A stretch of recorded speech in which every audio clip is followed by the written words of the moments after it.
Hey there, welcome back everybody. Meteorologist April Madison in for Aaron tonight. You are taking a look at some of the tornadoes that devastated much of the Midwest overnight and into today. Entire blocks of homes in Illinois and Kansas are flattened, as you can see here, after a storm system brought tornadoes to the nation's heartland. Again, in the early morning hours, 6 people were killed in the southern Illinois town of Harrisburg.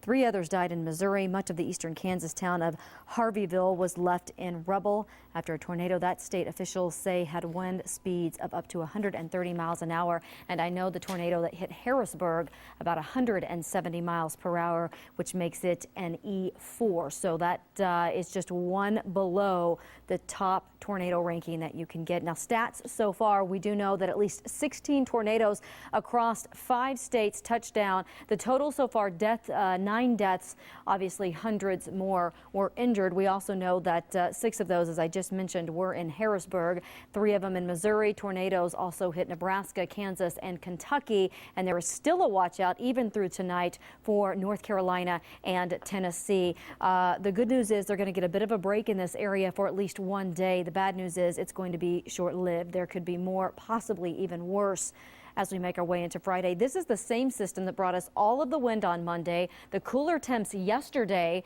and then we started a rebound today. So we too will be impacted by the next system, but obviously nothing like what the Midwest has been seeing. Warmer temps was the big story for weather today in Tucson. 69, just 2 degrees below our 30-year average. We started the day pretty chilly though at 36. It will be a little bit warmer tonight. Highs in Oracle 59, 70s for Sierra Vista, Nogales, and Douglas today. Right now we're still sitting in the 60s for much of southern Arizona, with the exception of Oracle at 54. We've seen a little bit of wind today pick up, nothing too significant, certainly not like Monday at about 12 miles per hour earlier. We're still sitting at 8 miles per hour, and we have cooled to 64 at the airport. Over the last 12 hours, not a lot going on in southern Arizona. We've started to see a few high-level clouds swinging through the northwestern portion of the state. We're still drier and cooler, but what we're starting to see is this next system starting to sink in towards the Four Corners. This is impacting the northwest right now. Obviously, this is what's going to bring us the wind and the cooler temps that you'll see in the 7-day.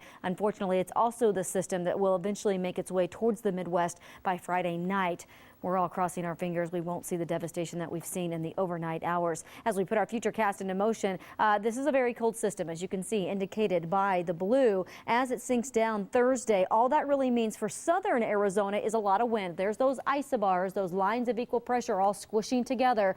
That means a lot of wind for us. And then it's going to be even more so as we make our way into Friday. This system begins to exit east towards the Midwest, and we start seeing more and more of that wind. Friday will also bring much cooler temps, as on the back side of this system, obviously, we start seeing the cold front push through. It'll be short-lived, though. We'll start to rebound by Saturday. You'll see that in the 7-day. For tonight, 30s and 40s across much of southern Arizona. Pretty typical for this time of year. And then more 60s and near 70 temps for tomorrow. So at least one more day of warming before that cool down. 39 in Tucson tonight, warming tomorrow to about 70 degrees. And then here's a look at that 7-day forecast. We'll cool back down to 62 on Friday. The rebound comes by the end of the week and first part of next week. KGUN-9 on your side at 6. We'll be right back.